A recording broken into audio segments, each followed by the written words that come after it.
வணக்கம் நம்பர்களே, இந்த கல்வி திரும்ப வணக்கம். இப்போ பாருங்கள், நீ செந்தில் பாலாஜி செருப்பு போடவே முடியாது அப்படின்னு சொல்லி சொல்லி அண்ணாமலை சொல்லவும், ஜெயிக்க மாட்டேன் செருப்பு போட மாட்டேன்ற மாதிரி அதை ப்ரெஸ் மீட்டில் அழகாக சிரிச்ச மணி சொல்லிட்டேன். நான் செருப்பு தானே போடல, மற்றவனை ஏமாற்றி ஜெயிலுக்கு போயிட்டு வரலையில, எவனுக்கும் வேலை வாங்கி தரேன்னு சொல்லி ஜெயிப்பல சுப்ரீம் கோர்ட்டு சொல்லியுமே இன்னும் அந்த பதவியில் ஒட்டிகிட்டு இருக்கேன். அந்த பதவி போனப்புறம் தான் பெயில் கிடச்சிது. மறுபடியும் பதவியில் உட்காந்து சுப்ரீம் கோர்ட் சொல்லிகிட்டு இருக்கான் சுப்ரீம் கோர்ட். ஆனாலும் பதவியில் ஓட்டிகிட்ருக்கேன். அதுதான் அப்போது இவளை வெக்கங்கட்ட இதுங்க திராவிடியன் ஸ்டாக்ஸுக்கு மக்களுக்கு ஒன்றும் செய்ய மாட்டேன், கொள்ளையடிக்கிறான். ஆனால் பேச்சு பரமாக பேசுவானுங்க. இந்த மாதிரி தான் அதான் மாறி விட்றாரு. இப்போ மொழி கொள்கை எல்லாம் சொல்லி திருப்பி அதை தான் அரசியல் எடுக்கிறாரு. அதுக்கு 1 கோடி ரூபா பரிசு சொல்லியிருக்காரு அண்ணாமலை. நிரூபி இந்தியை திணிக்கிறோன்னு சொல்லி 3வது மொழி வேணும், ஏதோ ஒரு மொழி அப்படின்னு. இவனுக்கு வேறு வழி இல்லை. அதுக்கு சிவடங்காதமே அதையே தான் திருப்பி திருப்பி கிளிப்ப மாதிரி சொல்லிகிட்டு இருப்பான்.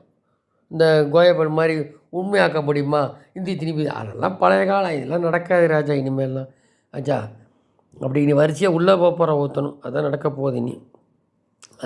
அதுக்கு தான் இப்போ அமித்ஷா சொல்லிட்டு போயிருக்காரு. இண்டிகேஷன் 1 2Gன்னு சொல்லிட்டு போயிருக்காரு.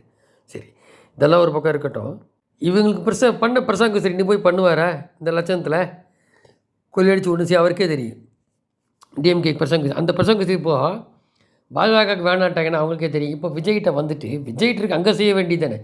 இங்கே என்ன மூக்க உழைக்கிற அண்ணாமலை சூப்பர் தலைவர், கூட்டணி போட்டு ஏற்கனவே 8% டிஎம்கே இது பண்ணிட்டார். இனி மறுபடியும் ஓட்டை பிரிக்க போகிறார். டிஎம்கே தான் விஜய் டிஎம்கே பிரிப்பா அப்படின்னு சொல்லிட்டு அண்ணாமலை தான் இங்கே எல்லாம் 26ல் அப்படி பயங்கரமான தலைவர் அவருன்னு சொல்லி அவர் சொல்கிற ஸ்டேட்மெண்ட். ஏன்னா இங்கே களமாண்டு தெரியும் இல்லையா. ஸோ அண்ணாமலை தலைமையில் தான் இங்கே 26ங்கிறது அவர் சொல்கிறார். வேலை பார்க்குறது விஜய்கிட்ட சொல்கிறது இங்கே அண்ணாமலை. அப்போனா நீங்கள் பார்த்துக்க இதுலேருந்து அதுதான். ஸோ 26 களம் அண்ணாமலை நோக்கி தான். அதுதான் அண்ணாமலை சென்ட்ரிக் தான். அதனால தான் எல்லாம் பயப்படுறான்.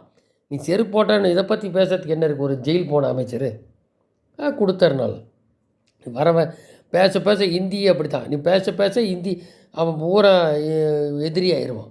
மம்தா உட்பட எல்லாம் தான் நடக்க போகுது. ஸோ பட்டு சூடாயிரும் ஏப்ரல்லேருந்து. ஒரு பக்கம் ஊழல் மந்திரியே 2G பார்ப்போம். நன்றி.